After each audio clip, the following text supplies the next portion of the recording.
All right, so let's talk about car selection here for a hot second. I actually ended up streaming this by accident. Pressed the wrong button. And now we're recording. So let's talk about car selection. Now, I want to be clear. You can use whatever criteria you want. If you want to drive a Lamborghini, the old Lamborghini, the 2015 Lamborghini ACC, you can do that. If you want to pick it based on a livery, you can do that. If you want to pick it based on random dice roll, you can do that. These are all viable things. The only thing is that we end up with a lot of people who have buyer's remorse with their car selection and kind of want to get out of jail free card. So unless you're somebody who is just going to run what you want, you need to do your homework and be aware of what's going on. For example, the Aston Martin V8 Vantage. This is a good car to pick. It's a good beginner car. It's a little boring. It's stable. It's front-engined. It's strong at most tracks, and it will get the job done. It's high on the BOP at the moment. It's an excellent pick car. If you do your homework, it's one that definitely has appeal, and it's one that does show up a lot, so people are definitely finding that. Now, if you want to go something, mid-engined, let's say the Lamborghini Huracan Evo, which does have a really, I really like this livery. Actually, I was doing livery updates for ACC or Race App recently, but you have to realize this is going to be a harder car. It's going to be a mid-engine car. It's going to have a physics set dictated on the fact that its engine is mid-mounted. I think that's the thing that always catches me, is that people will. The most famous example was the question of somebody asking, how do I de-Porsche the Porsche? Well, the answer is you don't pick the Porsche.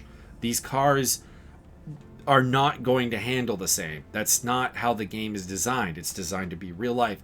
A mid-engine car versus a rear-engine car versus a front-engine car are going to have a completely different set of physics dynamics to work with, because the weight distribution, the weight shifting of the car is going to be tremendously different.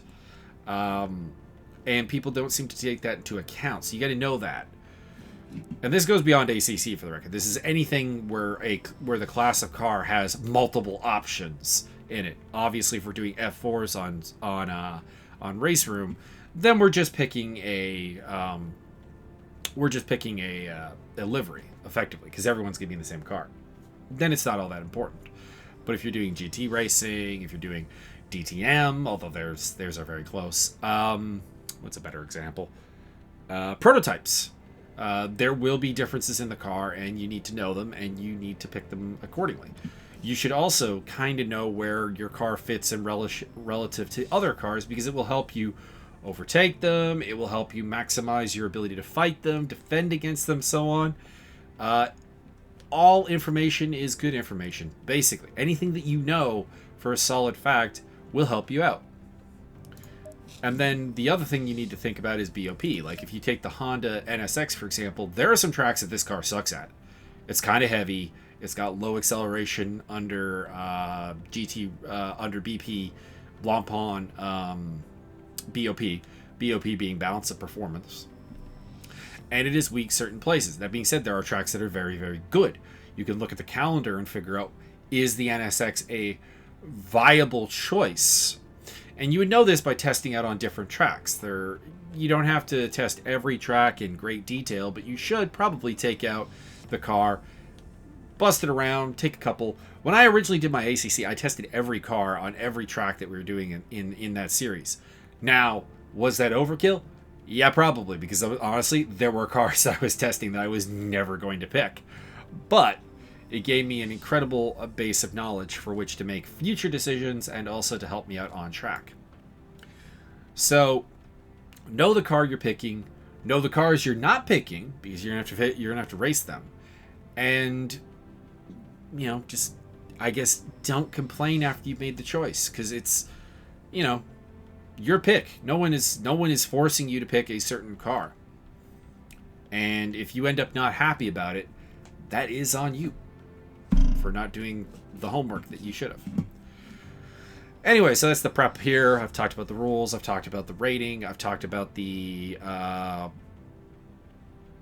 the fun that is picking the right car, and hopefully it helps.